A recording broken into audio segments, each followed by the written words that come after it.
Okay, I'm finally gonna clean this pallet out. I'm gonna grab my pallet knife. I'm gonna start on this corner, come over here. And again, this is probably, I would say, at least 2 months old. Normally, I would take all this in here and just blend it together. Well, let's see if I can show you real quick. You take all this mud and your good paint left, bring it here, just scrape out the good stuff you can get.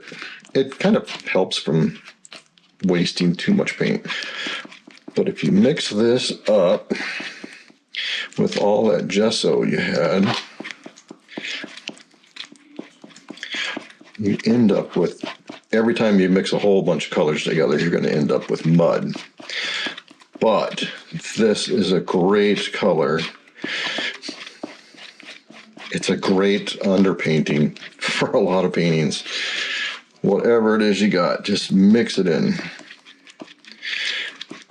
Now, that could be used just like that. What you want to avoid is, you can see where some of it started to cure and you get some curdly pieces.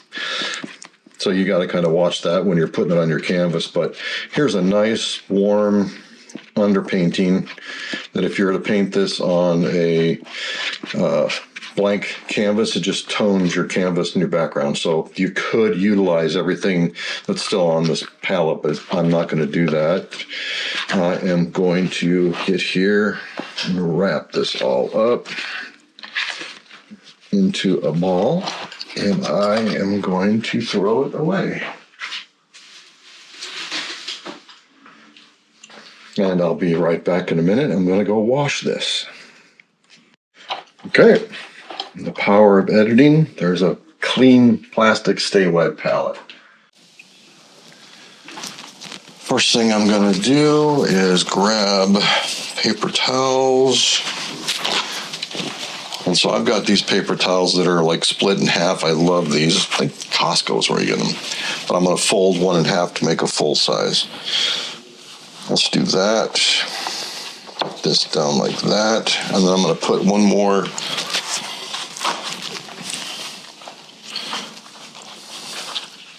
fold this one in half, just about like that, and then soak it.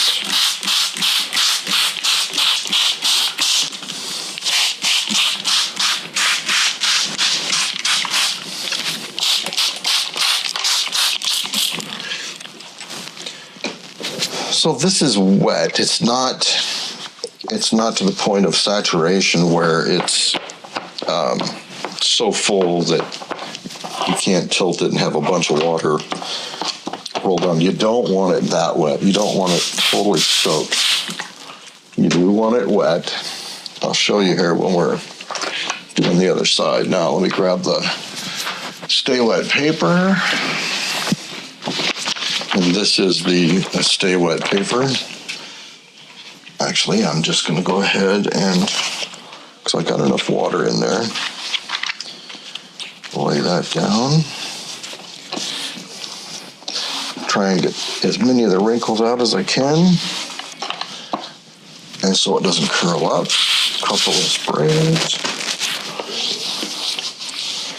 Just get that wet, and then the paper will take in what it needs to be damp. Just like that. Next one, I'm going to grab 3 of these, and I'm going to fold it in half the opposite direction, like so. I'm going to fold that in half again, like so. And then I'm going to take and fold this in half. Hang on a sec. Okay. Fold that in half, in half, in half. Stick it in some, you can have clean water, dirty water, doesn't matter. But here's where you squeeze out a majority of it. See how it's not dripping? It's just in the ball. If you get this too wet, you'll come back when it's time to paint later, and your paint will just be a blob of ink. So I'm going to take and look for the folded edge. Just about like that. I'll just fold that over. Come back over here. Grab two more. Fold it the opposite direction. Once. Fold it the opposite direction twice. Fold it in half, and half, and half. Saturate it. Squeeze out. I'm not squeezing hard. I'm just getting it so it's not dripping. And unfold it. Side folded side out, not the side with the edges. Folded side out. And that fits in perfectly like that. And that's it. And now you just start adding your paint. And I'll just put out the standard color palette that I typically use. I'll start with the gesso. I probably could use a little bit bigger palette knife, but oh well. Gesso. Get a good pile because you go through a lot of gesso. I go through a lot of gesso. There's my pile of gesso. And this stuff is getting hard to find. This is Grumbacher gesso, which I believe still has, I still think there's a lead content to it that gives it the opacity that makes this technique work. Clean out this brush, which will perpetually be covered in paint. And then I'll start with my cadmium yellow light. There. Then I want my orange. Bear with me as I go through this. I use a lot of orange. We got a pumpkin in this one. There's some orange. And then we're gonna try and find our cad red. Cad red is about the best red for doing landscape that I've found. I might have to go open a new tube. I think I do. Hold on one sec.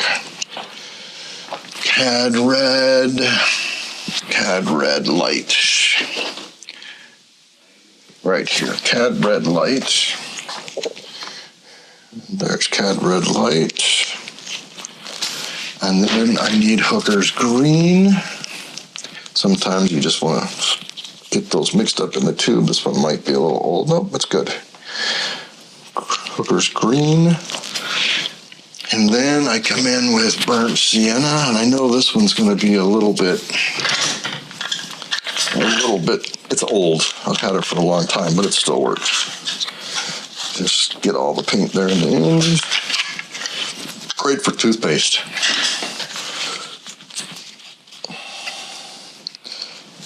Then I got my, this is old. I'm going to avoid using that. I think I'm going to toss it.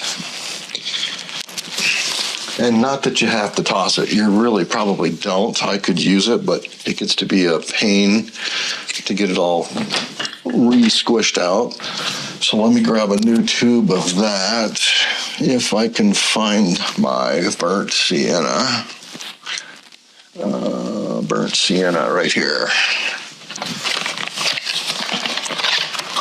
Burnt sienna.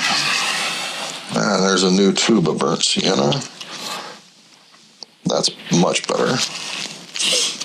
Then I want burnt umber.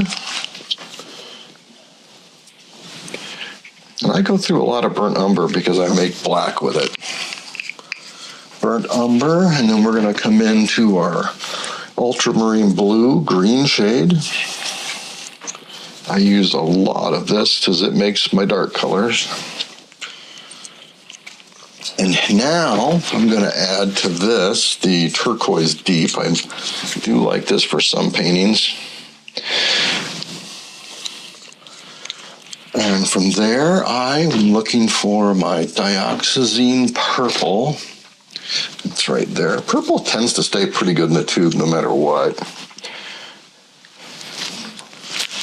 And then alizarin crimson, which I haven't had in a while, but you need it for that onion.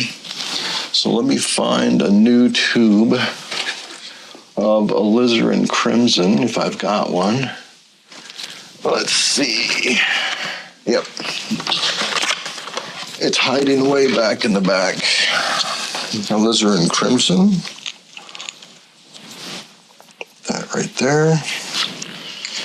And then the final one will be the vivid lime green. This one seems to curdle pretty quick, but oh well, it's always something you can scrape off. That's my standard palette. That's my go-to. So I'm going to just come in here and mist the top of those. And that's done.